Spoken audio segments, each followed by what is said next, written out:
Capítulo 3. La luz de un faro. Cuando vivía en Italia solía tener dos pesadillas recurrentes. En la primera de ellas, me encontraba en medio del vasto océano bajo el cielo nocturno, navegando en un pequeño barco. No importaba hacia dónde extendiese la mirada. La oscuridad no me permitía ver nada, y por lo tanto no sabía hacia dónde navegar. El agua del mar era mansa, y aunque voltease hacia el cielo, no podía ver brillar a ninguna estrella. Mi barco seguía navegando sin rumbo, y yo sentía que me hundiría en cualquier momento. En la otra pesadilla me encontraba navegando en el mismo barco bajo el mismo cielo nocturno, también sin saber hacia dónde debía navegar. La diferencia entre esta pesadilla y la otra era que esta vez no navegaba en medio de la total penumbra. A mi alrededor había muchas luces de muchos faros en cualquier dirección hacia donde voltease a ver. Todas aquellas luces parecían llamarme al mismo tiempo.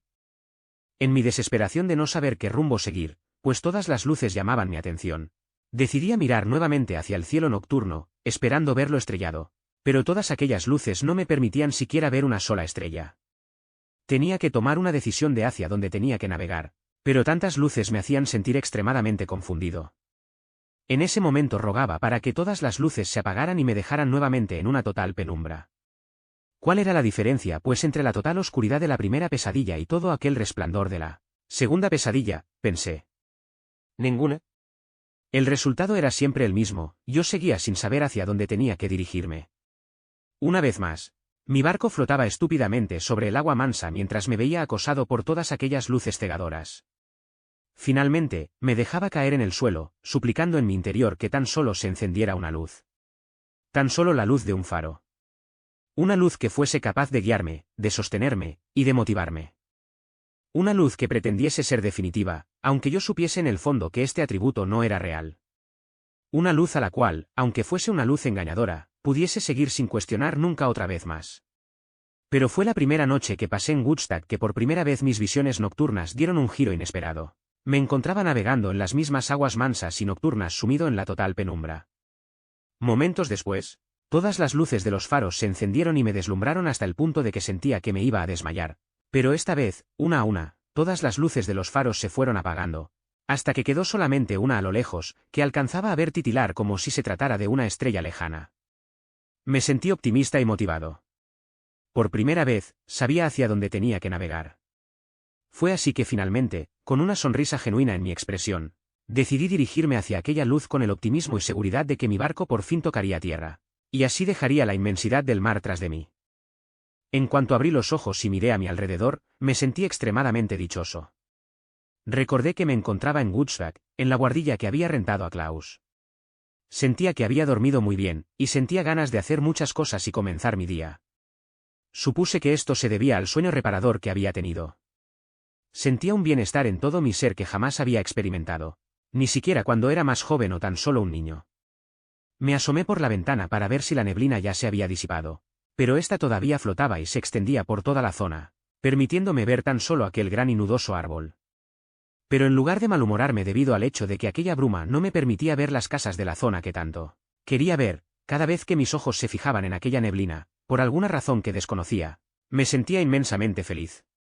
Esta increíble, aunque totalmente nueva sensación me había distraído hasta el punto de que no me había dado cuenta de que alguien había cambiado la ropa de mi cama y que incluso yo mismo no traía puesta la pijama con la que me había ido a dormir la noche anterior. Esta vez, en lugar de mi pijama, vestía unos shorts y una playera, a pesar del frío y la humedad que imperaban en la guardilla. No podía explicar en absoluto cómo es que esto había ocurrido. ¿En qué momento cambié la ropa de cama y la pijama con la cual me había ido a acostar? Por más que mi mente se esforzara en recordar, lo último que recordaba era que la noche anterior había escuchado unos golpeteos en la ventana de mi habitación. Luego, recuerdo haberme asomado por la ventana para revisar qué o quién había perturbado mi sueño a mitad de la noche. Después de no haber descubierto nada extraño o inusual, recuerdo haberme ido a la cama con la luz de la habitación encendida. Luego, recuerdo haber tenido la pesadilla sobre todas las luces de los faros que se apagaban hasta quedar encendida. Solamente una luz. Busqué por toda la habitación la ropa de cama y la pijama de la noche anterior, pero no encontré nada. Decidí pensar que no era importante y que, de cualquier modo, más tarde podría preguntarle a Klaus sobre esto.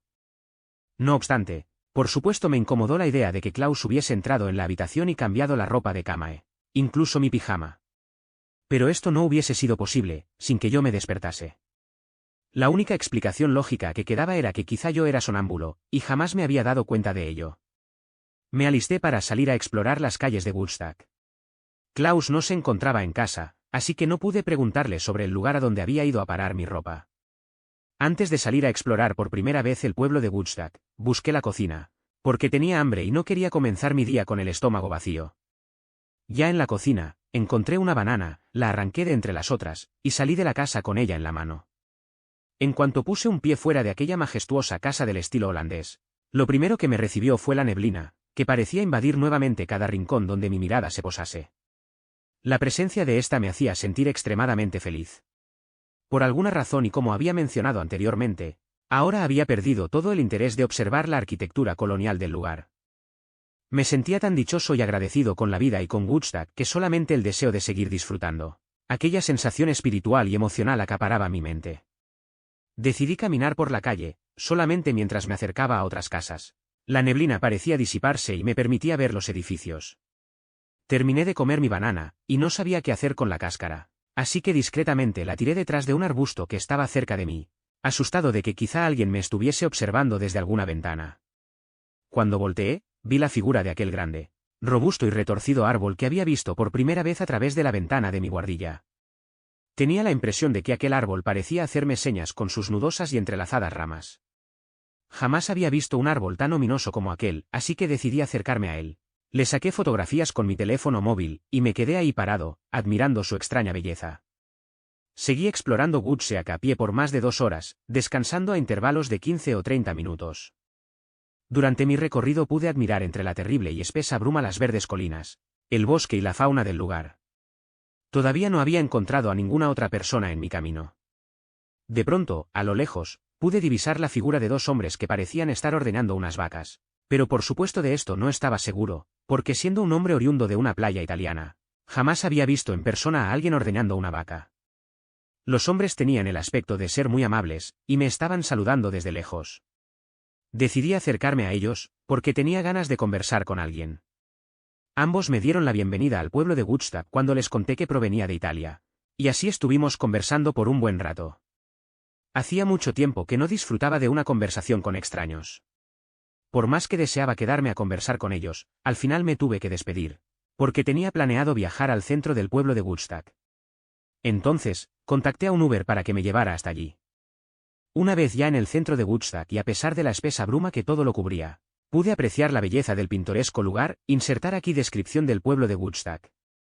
Mientras caminaba por las calles del centro podía ver e identificar a los mismos personajes que solía ver en mi ciudad playera, las familias enteras caminando por el lugar, los grupos de amigos, y las parejas paseando a su perro o buscando un buen restaurante donde comer. No obstante, esta vez no tenía la sensación de que se tratase de ellos y yo. Esta vez me sentía pleno. Me sentía en comunidad con ellos. Esta vez se trataba de nosotros como una sola entidad. Y ellos se veían tan felices en su vida diaria, o quizá es que yo me sentía muy feliz y pleno, y proyectaba esta cualidad hacia ellos. Como fuere, su felicidad y bienestar se sentían genuinos. Decidí visitar. Insertar descripción de un lugar. Regresé a la casa ya en la noche. Klaus me había avisado por mensaje de texto que otra vez había preparado la cena para mí, pero que esta noche era especial, y me dijo que cenaríamos en el comedor de su elegante sala. Esta noticia me alegró, pues honestamente no pasé una buena noche cenando yo solo la última vez. Pero dado que Klaus había mencionado en su mensaje que esta noche era especial, decidí vestir el mejor de los atuendos formales que había traído conmigo desde Italia. Alcanzaba a oler la cena desde mi habitación. Inmediatamente mi sentido olfativo pudo detectar que se trataba de una deliciosa pasta a la puttanesca. Me sentí muy conmovido al pensar que Klaus se estaba esforzando ahora y quería hacerme sentir como si estuviera en mi Italia natal. En cuanto descendí las escaleras que desembocaban en su elegante sala comedor, pude ver sentado a la mesa la figura de otra persona. Cuando aquella figura se volteó para saludarme con tan solo una seña de mano en el aire, me quedé frío y paralizado del miedo. En mi mente deseaba correr y escapar tan rápido como pudiese de aquel lugar, pero la parte racional de mi mente intentaba dar una explicación plausible a lo que estaba ocurriendo frente a mis ojos, pues sentado allí a la mesa se encontraba ni más ni menos que el niño que me había atacado con un cuchillo afilado, en aquella terrible pesadilla que había tenido la primera noche en Woodstock. Ahora podía recordar todo con claridad.